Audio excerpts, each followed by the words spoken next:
मैं एक 31 साल के युवक के खेत में काम करने जाया करती थी।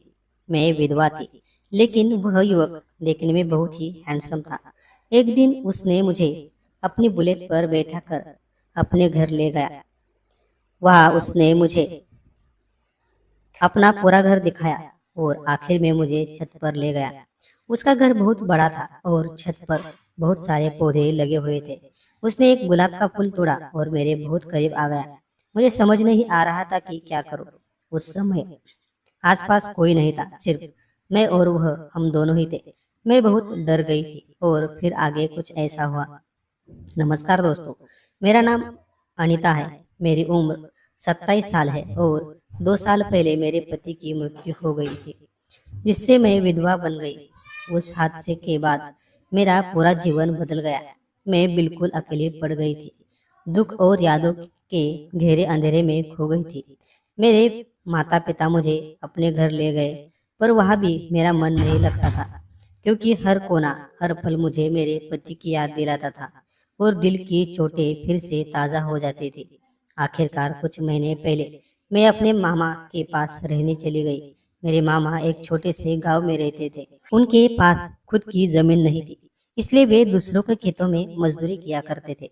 जब मैं वहां पहुंची तो मामा और मामी रोज खेत पर काम के लिए चले जाते और मैं घर में अकेले रह जाती। धीरे धीरे मुझे महसूस हुआ कि अगर मैं यूं ही खाली बैठ रही तो जिंदगी और मुश्किल हो जाएगी। इसलिए एक दिन मैंने मामा से कहा, मामा मुझे भी किसी खेत में काम दिलाओ, मैं भी आप लोगों की तरह काम करूंगी। शुरू में मामा तैयार नहीं थे। बोले, तू इतनी पढ़ी लिखी लड़की है, तुझसे ये मेहनत का काम कैसे होगा। लेकिन मैंने जिद पकड़ ली। आखिरकार मामा मान गए और मुझे दूसरे के खेत में काम के लिए ले गए। अगले दिन सुबह हम खेत पहुंचे। खेत का मालिक एक नौजवान था, उम्र लगभग 31-32 साल के आसपास था। जब मैंने उसे पहली बार देखा तो कुछ पल के लिए ठहर गई, क्योंकि वह सफेद खादी के कपड़े पहने हुआ था और उसके चेहरे से एक अजीब सी सादगी और आत्मविश्वास झलक रहा था। मामा ने मेरा परिचय करवाया और बोले, यह मेरी भांजी है, विधवा है। इसके पति की मृत्यु 2 साल पहले हो गई थी। यह अब हमारे पास रहती है और इसे काम चाहिए, इसलिए कल मैंने तुमसे बात की थी। मालिक ने कुछ पल मुझे देखा और फिर पूछा, तुम्हारा नाम क्या है। मैंने धीरे से कहा, मेरा नाम अनीता है। उसने मुस्कुराकर कहा, ठीक है, उधर जो औरतें काम कर रही है, तुम उनके साथ काम शुरू कर दो। मुझे भी उतना ही मजदूरी मिलेगी जितना उन्हें। उसके शब्द सुनकर मेरे दिल में एक अजीब सी खुशी दौड़ गई। मैंने मामा जी की ओर देखा और फिर उस नौजवान की ओर। अनजाने में ही उसके व्यक्तित्व की एक छाप मेरे दिल में उतर गई। धीरे धीरे मैंने बाकी औरतों के साथ काम शुरू कर दिया। वे 4 औरतें थी और मैं उनमें शामिल हो गई। मुझे शुरुआत में काम की जानकारी नहीं थी, लेकिन उन्हें देखकर सीखने लगी। मालिक दिन में कभी कभी खेत पर आता, सबका हालचाल लेता और काम की निगरानी करता। जब भी वह मुझसे नजर मिलाता तो उसकी नजरों में एक अजीब सी कोमलता होती, जो मेरे दिल की गहराइयों को छू जाती। धीरे धीरे मुझे उन उसका नाम पता चला। उसका नाम संजय था। गांव की औरतों से मुझे यह भी पता चला कि उसके पिता कुछ साल पहले गुजर गए थे और अब पूरा घर खेत वही संभालता है। सब लोग कहते थे कि वह बहुत समझदार और भला आदमी है, सबका आदर करता है। दिन बीतते गए, मुझे वहाँ काम करते हुए लगभग 8-10 दिन हो चुके थे और इतने दिनों में मेरा मन थोड़ा हल्का होने लगा था। मेरे दुखों का बोझ थोड़ा कम महसूस हो रहा था। एक दिन जब मैं खेत में काम कर रही थी, तब संजय मेरे पास आया और धीरे से बोला, अनीता मुझे कुछ जरूरी काम है, क्या तुम मेरे साथ घर चलोगी। उसके शब्द सुनकर मेरा दिल जोर से धड़कने लगा, क्योंकि उसने पहली बार मुझसे इस तरह बात की थी। उसके पास बुलेट बाइक थी। मैं थोड़ी झिझकी, पर फिर मान गई और उसके पीछे बैठ गई। खेत से उसका घर करीब 2 किलोमीटर दूर था। मैं पहली बार किसी अजनबी पुरुष की बाइक पर बैठी थी, और वो भी ऐसे गांव के खुले रास्ते पर। बाइक जैसे जैसे आगे बढ़ी, हवा मेरे बालों को उड़ा रही थी और मुझे एक अजीब सा अनुभव हो रहा था। डर भी था, पर कहीं अंदर एक हल्की सी खुशी भी थी। रास्ता उबड़ खबड़ था, कई जगह खड्डे थे। कभी बाइक उछलती तो मैं अनजाने में आगे झुककर उसकी पीठ से लग जाती। कभी जोर का झटका लगता तो मुझे उसकी कमर पकड़नी पड़ती। उस पल में मेरे हाथों का हल्का स्पर्श उनकी देह से हुआ करता और मेरे शरीर में एक अनजाना कंपन दौड़ जाता। संजय भी बीच बीच में बाइक के शीशे से मेरी तरफ नजर डालता। उसकी आंखों में एक अजीब सी नरमी और अपनापन झलकता था। मैं कुछ नहीं बोल रही थी, बस चुपचाप उस पल को महसूस कर रही थी। कुछ देर बाद हम उसके घर पहुंचे। मुझे नहीं पता था कि उसने मुझे क्यों बुलाया है, पर जब मैं उसका घर देखा तो मैं हैरान रह गई। इतना बड़ा, सुंदर और सुसज्जित घर मैंने अपने जीवन में नहीं देखा था। जैसे ही मैंने घर में कदम रखा, एक अजीब सा सुकून महसूस हुआ। मैं हाथ मुंह धोकर बैठी ही थी कि संजय की माँ आई और बड़े स्नेह से बोली, बिटिया तुम जरूर थक गई होगी, यह लो पानी पियो।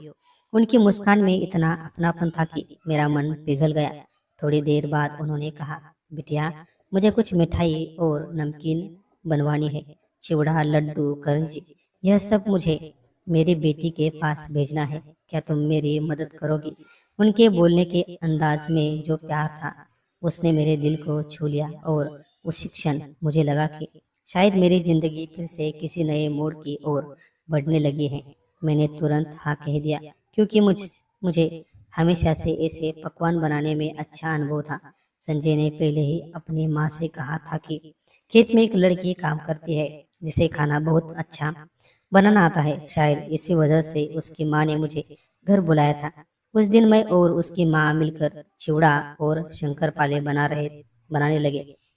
फिर अगले दिन करंजी और दूसरे मीठे पकवान बनाए। मैं पूरे दिन काम में लगी रही और उस दौरान संजय कभी हमारी बातें सुनता, कभी टीवी देखता, लेकिन उसकी नज़र बार बार मेरी तरफ घूम जाती और जब भी हमारी नज़रें मिलती, मेरे दिल में एक अजीब सी धड़कन महसूस होती, जैसे कुछ अनकहा सा हमारे बीच जुड़ रहा हो। शाम को उसकी माँ ने मेरा बहुत धन्यवाद किया। मेरे तारीफ करते हुए बोली, बिटिया तूने आज बहुत मदद की और मुझे करंजी और चिवड़ा डिब्बे में भर कर दिए। फिर उसने संजय से कहा, इसको घर छोड़ा। संजय ने फिर मुझे अपनी बुलेट पर बैठाया और मामा जी के घर तक छोड़ने गया। उसने मामा जी से कहा, आपकी भांजी बहुत अच्छा काम करती है, आज माँ को बहुत मदद हुई। यह सुनकर मामा खुश हुए। जब मैं बाइक से उतरी तो मैंने संजय की ओर देखा और हल्का सा मुस्कुराई। वह भी मुझे देखकर एक गुड़ मुस्कान मुस्कुराया, जिसमें कुछ अनकहा छिपा था। उस रात जब मैं सोने गई तो मेरे दिमाग में वही पल घूमता रहा। कैसे वह जानबूझकर बाइक का ब्रेक हल्का दबाता था ताकि मैं उसकी पीठ से लग जाऊं, उसकी कमर पकड़ लूं और फिर शीशे में मेरी तरफ देखकर हल्का मुस्कुरा दे। वह याद इतनी मधुर थी कि उसके ख्यालों में ही मुझे नींद आ गई।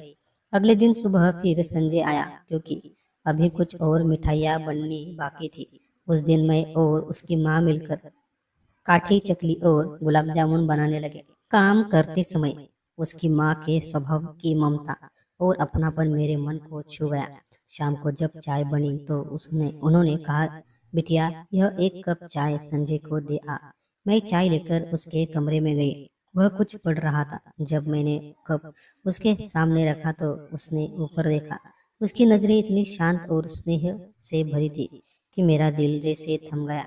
उस क्षण मुझे लगा कि हमारी निगाहों की यह मुलाकात एक नए रिश्ते की शुरुआत है। मैंने जैसे ही कप उसे देने को आगे बढ़ाया, हमारे हाथ आपस में हल्के से छू गए। वह पल जैसे थम सा गया। संजय मुस्कुराया और मेरे गालों पर शर्म की हल्की लाली छा गई। वह धीमे स्वर में बोला, इधर ही बैठ जाओ थोड़ा। पर मैं शर्म गई और बैठी नहीं। तभी उसकी माँ की आवाज आई, अरे संजय, 2 दिन हो गए तूने इसे अपना घर दिखाया नहीं अभी तक। संजय हंसकर बोला, अरे माँ, सच में भूल ही गया। और फिर हम दोनों घर देखने निकले। एक एक कमरा घूमते हुए मैं घर की भव्यता को देखती रही। आखिर में हम छत पर पहुंचे। वहां गमलों में तरह तरह के पौधे थे, जिनमें कुछ गुलाब के फूल खिले थे।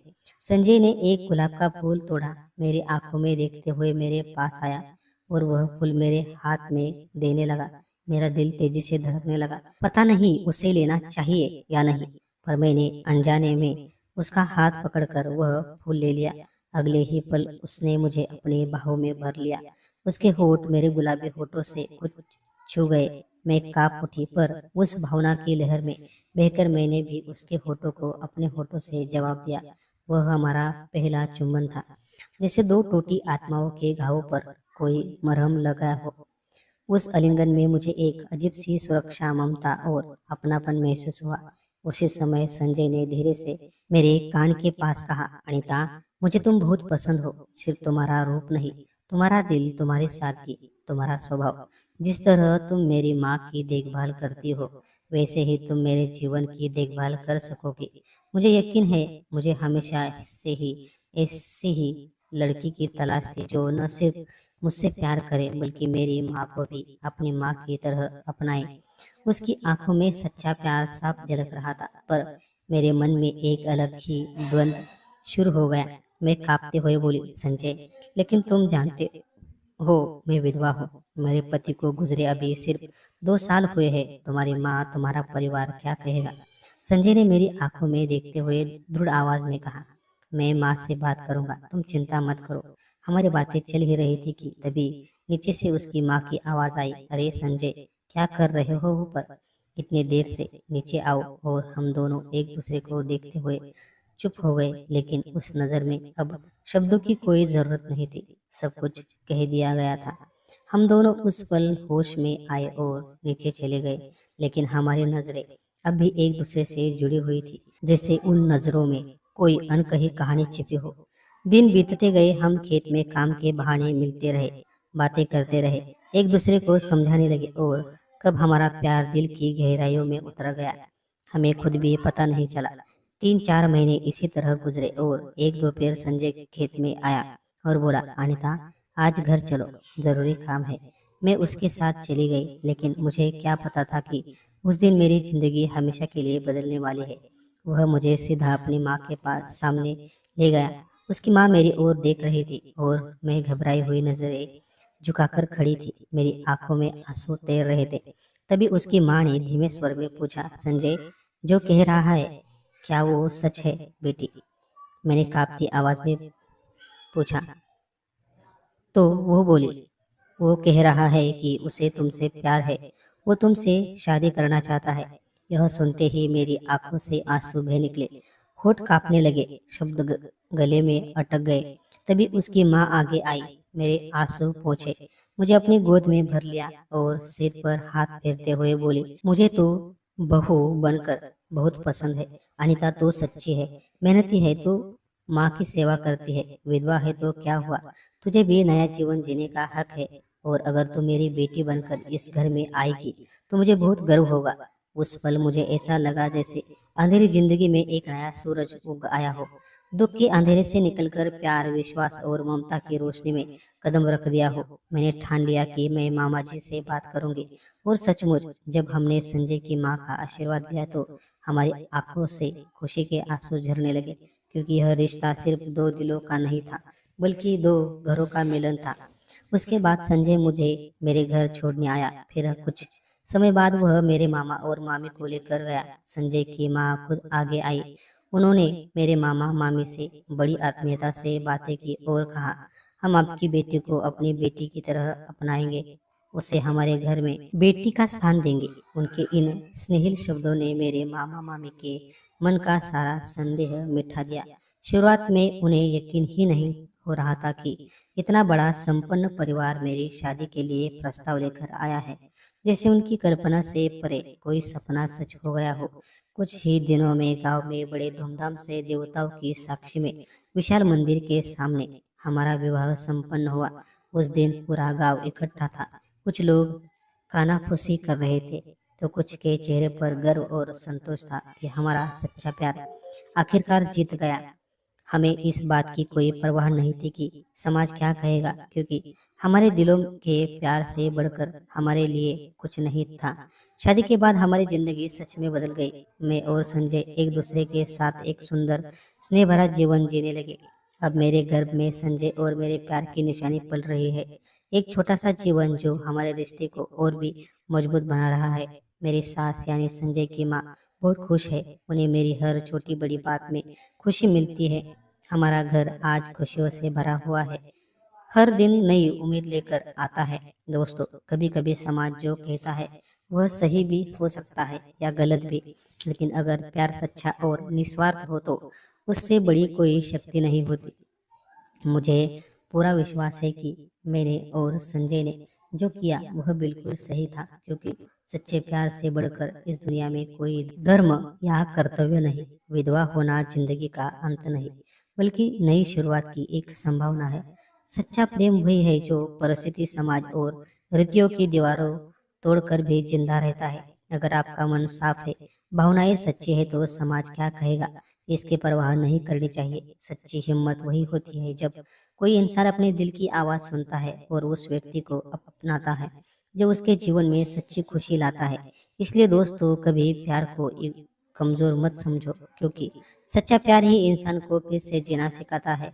अगर मेरी और संजय की यह प्रेम कहानी आपको पसंद आई हो तो कृपया इसे लाइक करें, शेयर करें और हमारे चैनल को सब्सक्राइब करना न भूलें, क्योंकि यह सिर्फ हमारी कहानी नहीं है, यह हर दिल की कहानी है जो सच्चे और निस्वार्थ प्रेम पर यकीन रखता है।